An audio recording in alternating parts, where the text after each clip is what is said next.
Imagine walking into a village and someone greets you with a massive fart. No, you're not being insulted, you're being welcomed with a musical butt trumpet. Welcome to the world of the Yanomami, an indigenous tribe where farting used to be a traditional greeting. This is Hidden Cultures, and today we're exploring how breaking wind meant building bonds, and maybe breaking silence too. The Yanomami people live deep in the Amazon rainforest, on the border between northern Brazil and southern Venezuela. They've lived in isolation for centuries, with no highways, no internet, and definitely no shame about natural gas. Elon Musk could never. They live in large communal structures called chabonos, built from wood and palm leaves.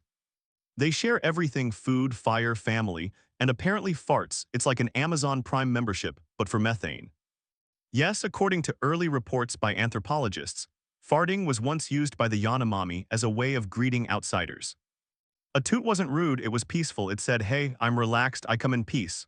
Also beans.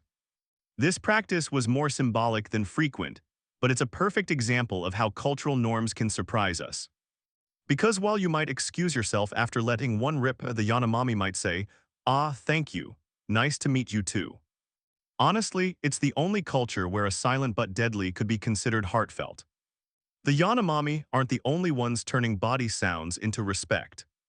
In parts of the Middle East and Asia, burping after a meal shows appreciation, because nothing says "that was tasty" like a post-lunch foghorn. In Japan, loud slurping is polite. It means the food is delicious. So go ahead, inhale your noodles like a vacuum cleaner. And in some Inuit communities, a polite little toot after dinner meant chef's kiss, or in this case, chef's hiss. So while in the West we might cringe, elsewhere gas equals gratitude. It's all about context and maybe diet. Let's talk science. The average human farts 14 times a day. If you're thinking not me, guess what? You just did, probably while reading this. Even if you think you don't, you probably just have sneaky ones, the kind that tiptoe out like ninja ghosts. Experts believe that farting, like laughing or yawning, can help people relax together. In a small, close-knit village like the Yanomamis, normalizing natural sounds may have helped strengthen community bonds. Think of it as the sound of trust, or at the very least, the sound of not holding back. Farting is funny, sure, but the Yanomami culture is deeply spiritual and unique. They believe in forest spirits, practice shamanic rituals, and live in harmony with nature, even if nature occasionally sounds like a balloon letting out air. When someone dies, their body is cremated. Their ashes are then mixed with banana soup and eaten by the family. It's a ritual called endo-cannibalism, meant to keep the soul of the deceased alive within the group. Yeah, it's spiritual, emotional, and slightly banana-flavored. Talk about soul food. Today, the Yanomami face more serious challenges, like illegal gold mining, deforestation, and disease brought by outsiders. The fart greeting, it's rarely practiced now, but the story has traveled far and wide.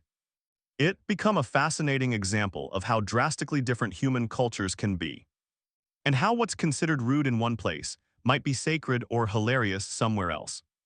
So next time you hear someone fart in public, before you judge them, ask yourself, could this be a respectful Yanomami hello?